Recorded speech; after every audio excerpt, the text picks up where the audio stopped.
Cilantro is a good-for-you herb that offers important nutrients like vitamins A, K, and C, as well as heart-healthy antioxidants. But it may taste like soap or dirt to some based on their genes. Although research on cilantro is pretty limited, it suggests a few potential health perks. In addition to color and flavor, cilantro adds nutrition to your plate.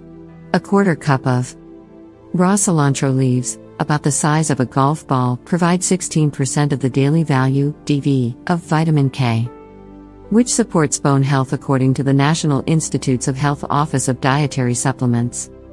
Beyond its vitamin value, cilantro also offers up important compounds called antioxidants.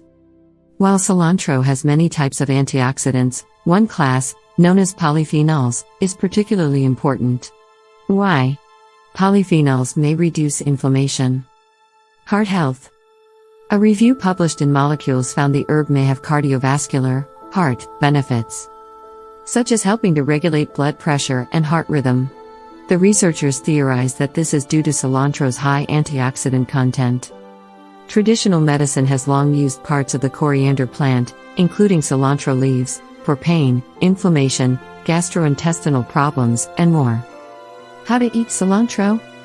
If you're looking to easily bump your intake of antioxidants and vitamins, garnishing dishes with raw cilantro may be for you. Sprinkle it atop guacamole, salads, beans, stir-fries, soups, fish, curries, and more.